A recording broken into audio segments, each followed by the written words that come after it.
નમસ્કાર વિદ્યાર્થી મિત્રો, આજે ફરી એક વખત આપણે નવા વિડિયો સાથે મળ્યા છીએ. દરેક વિદ્યાર્થી મિત્રોને 15મી ઓગસ્ટની ખૂબ ખૂબ શુભકામના. આજે આપણે નવા લેક્ચરની શરૂઆત કરીએ વિદ્યાર્થી મિત્રો. તો આગળના લેક્ચરોની અંદર આપણે ઉદાહરણ નંબર 10.2 એટલે કે 9.1 શીખી ગયા હતા અને આજે આપણે વાત કરવાના છીએ 9.2 ઉદાહરણ. જૂના ટેક્સ્ટ બુક મુજબ 10.2 ઉદાહરણ. વિદ્યાર્થી મિત્રો, સૌથી પહેલા વાતચીત કરીએ તો આ ઉદાહરણની અંદર આપણને કઈ કઈ કિંમતો આપેલી છે.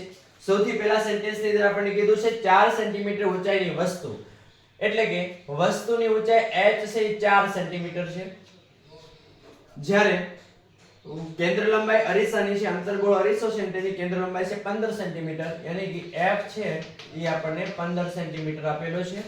જ્યારે આગળ વાત કરીએ તો અરીસો છે તે અંતર્ગોળ અરીસો છે અને અરીસાથી વસ્તુ છે 25 સેન્ટીમીટર અંતર રાખેલ છે એટલે u ની કિંમત આપણે કેટલી લેશું? 25 સેન્ટીમીટર. આપણે પહેલા રકમ લખી લઈએ, રકમમાં આપેલી કિંમતોને લિસ્ટ કરી લઈએ અને ત્યારબાદ આગળ વધીએ. વિદ્યાર્થી મિત્રો, આપણને આ ત્રણ કિંમતો આપણને આ દાખલામાં આપેલી છે.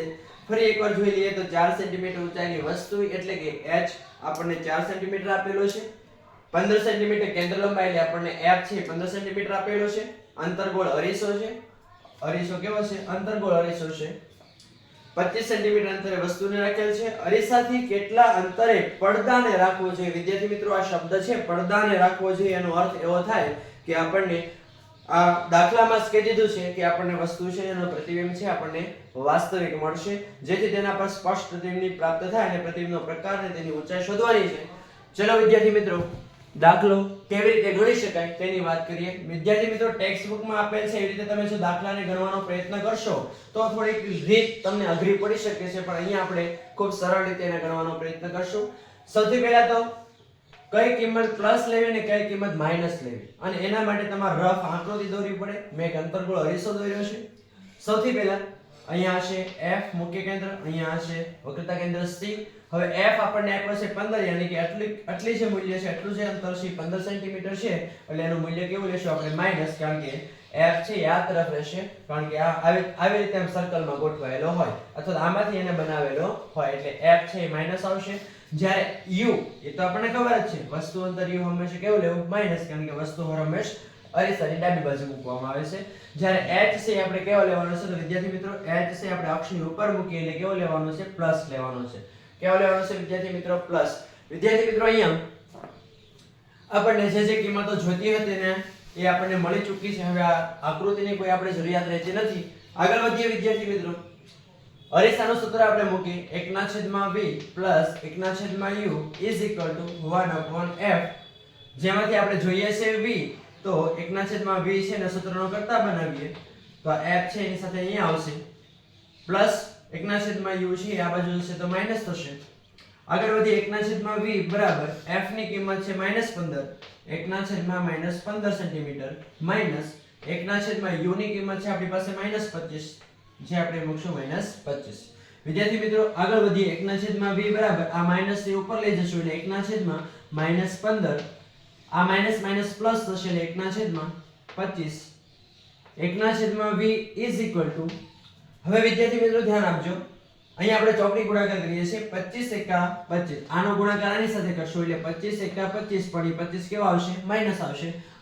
વચ્ચે વત્તાની નિશાની છે એટલે વત્તા, અને 15 એકા 15, અને છેદમાં 25 અને 15 નો ગુણાકાર. વિદ્યાર્થી મિત્રો, આપણે 25 અને 15 નો ગુણાકાર કરી લઈએ અને પછી લખી લઈએ બે રકમની શું? 1 × 5 1 2 2, 25 25, વિદ્યા આવી 2, 5 2 10, 11 ને 1 12, 5 નો 5 7 અને 3 375. કેટલો જવાબ આવશે? 375.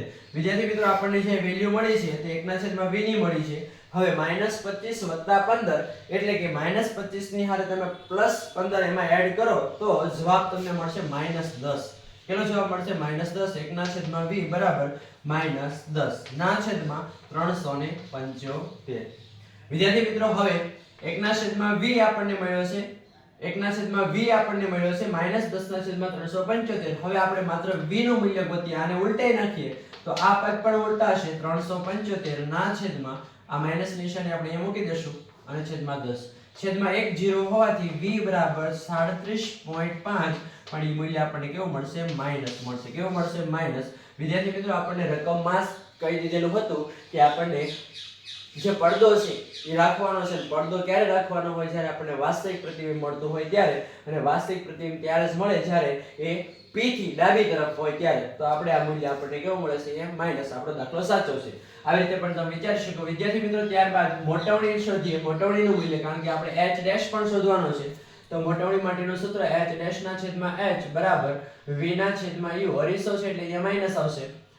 m is equal to, હવે વિદ્યાર્થી મિત્રો આ બધાનો ચોકડી ગુણાકાર કરો આવી રીતે. તો h ડેશ ગુણ્યા u બરાબર h ગુણ્યા માઈનસ v. આવું કંઈક આનું સૂત્ર બનશે. વિદ્યાર્થી મિત્રો, આપણે આમાંથી h ડેશ ના સૂત્રનો કરતા બનાવીએ તો h ગુણ્યા માઈનસ v ના છેદમાં u. વિદ્યાર્થી મિત્રો, h ડેશ ગોતવાનો છે. h ની કિંમત આપણને આપી છે 4 ગુણ્યા v આપણને હમણાં જ મળ્યો -37.5 છેદમાં u આપણને મળ્યો છે. વિદ્યાર્થી મિત્રો, પહેલા જ આપી દેવું છે -25.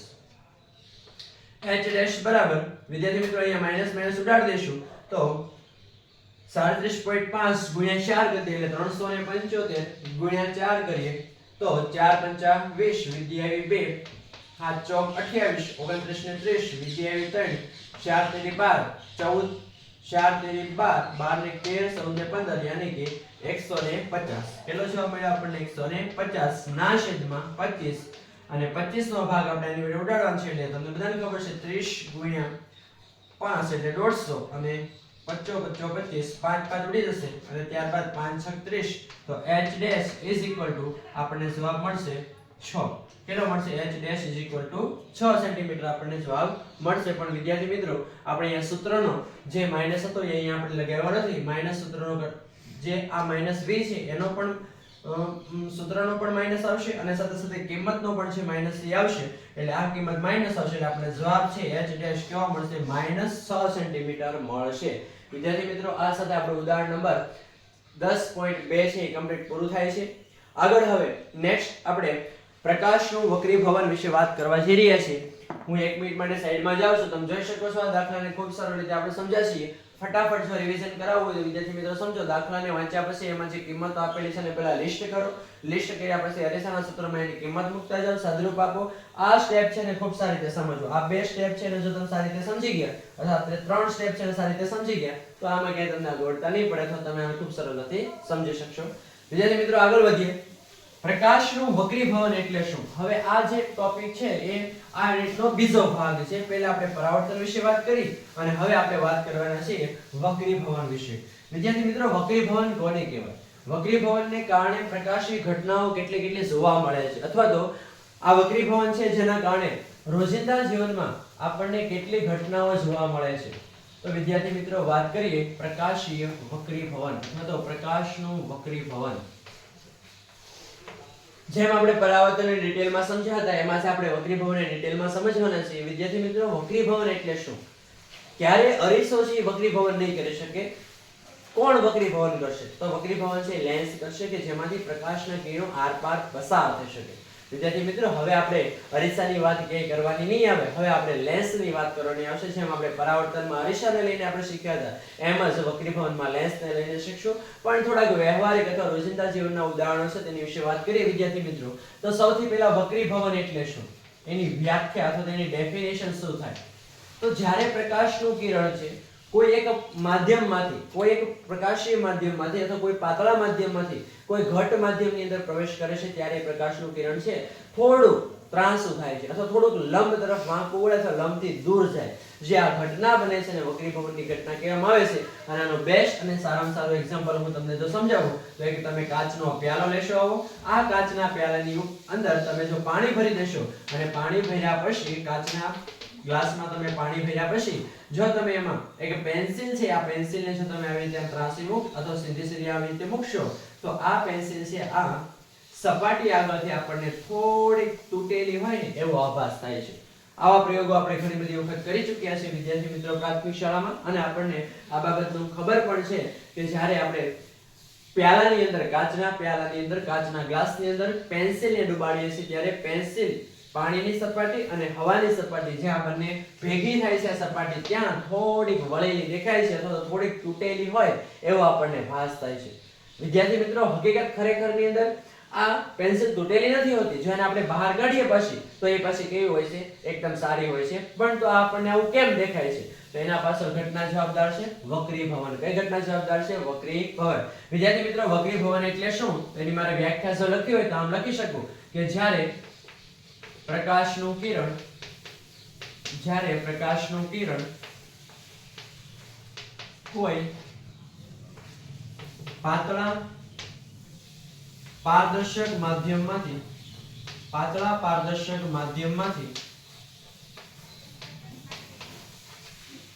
ઘટ પારદર્શક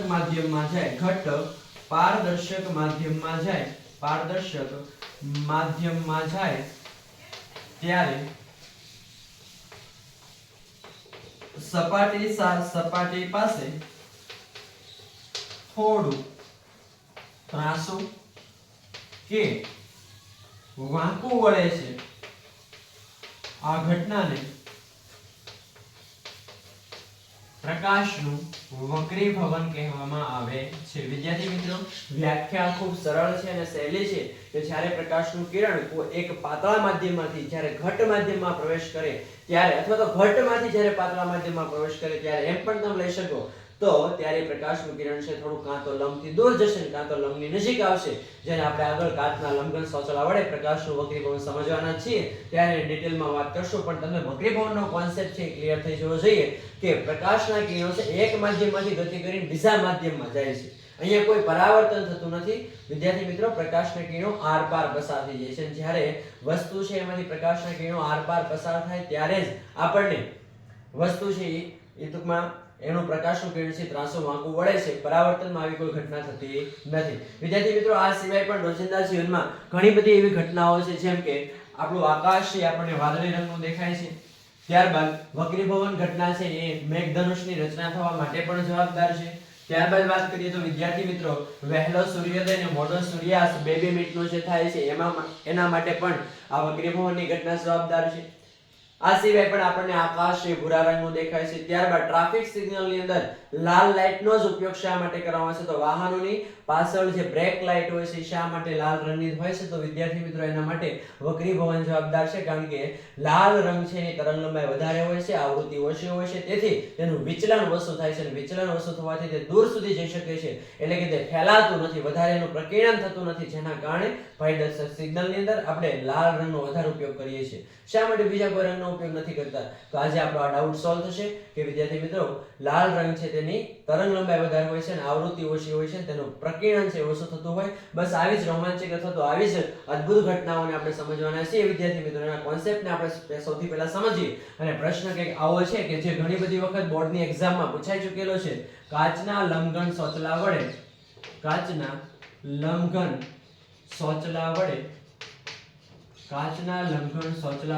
પ્રકાશનું વક્રીભવન સમજાવો.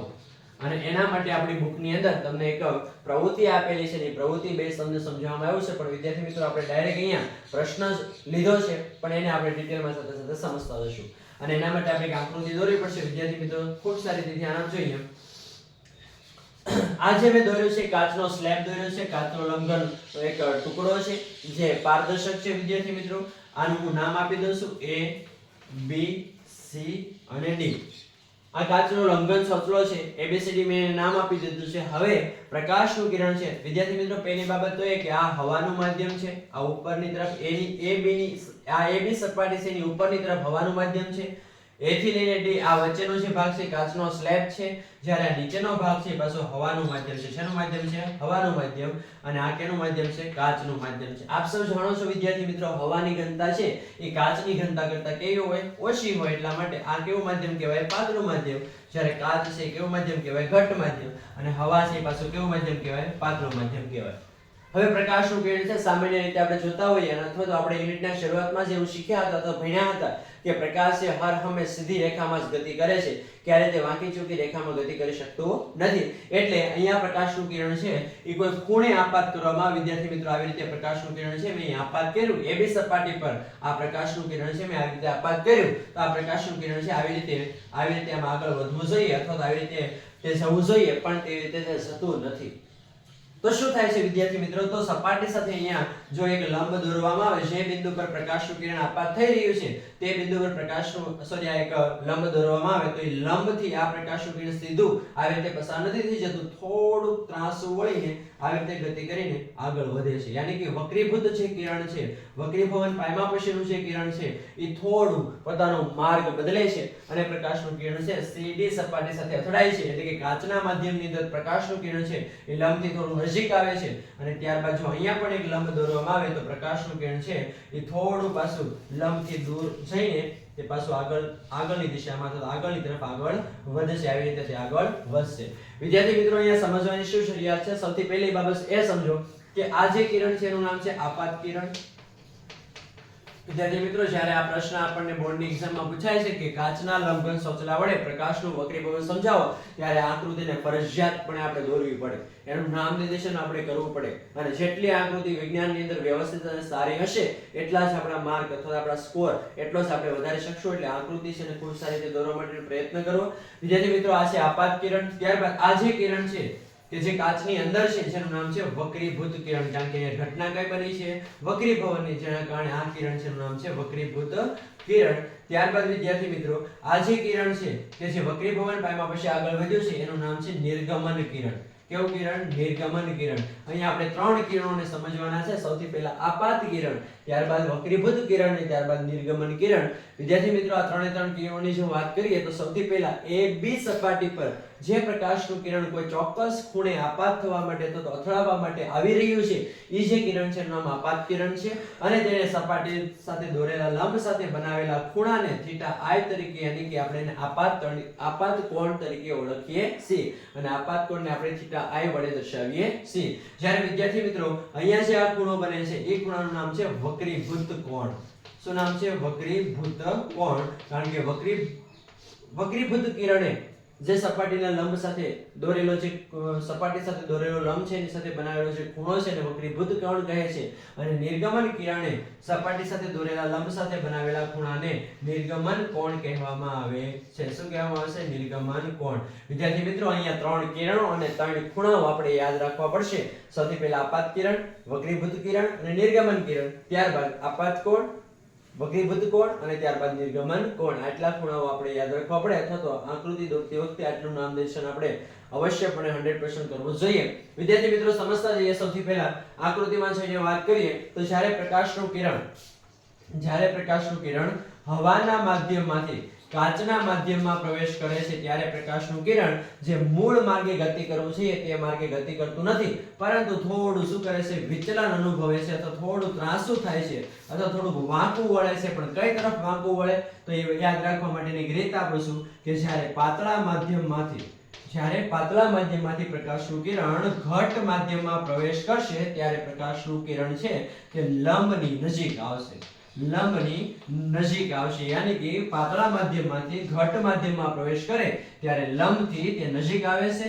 જ્યારે ઘટ માધ્યમમાંથી પ્રકાશનું કિરણ પાછું પાતળા માધ્યમમાં પ્રવેશ કરે છે ત્યારે પ્રકાશનું કિરણ લંબથી દૂર જાય છે. લંબથી ક્યાં જાય છે? દૂર જાય છે. અને વિદ્યાર્થી મિત્રો, આ એનો જે મૂળ માર્ગ છે અને મૂળ માર્ગ કરતા એને પોતાનું જે સ્થાનાંતર કર્યું છે તો જેટલું દૂર ખસ્યું છે, જેના મૂળ માર્ગથી તે થોડું પોતાનું સ્થાન બદલાયું છે, આ જે સ્થાનાંતર કર્યું છે આ ઘટનાને પાર્શ્વીય અથવા તો પાર્શ્વીય સ્થાનાંતર કહેવામાં આવે છે. વિદ્યાર્થી મિત્રો, આ શબ્દને સમજો કે કાચના લંબઘન સોચલા વડે થતા પ્રકાશના વક્રીભવનમાં પાર્શ્વીય સ્થાનાંતર શું છે? તો કે જે આપાત કિરણ છે મૂળ માર્ગે આગળ વધવું જોઈએ તે માર્ગે આગળ વધતું નથી, પરંતુ માધ્યમોની ઘનતાના તફાવતના કારણે આ પ્રકાશનું કિરણ છે મૂળ માર્ગના બદલે થોડું આ બાજુ ખસીને આગળ વધે છે. ત્યારબાદ તો બંને સમાંતર જ આગળ વધે છે.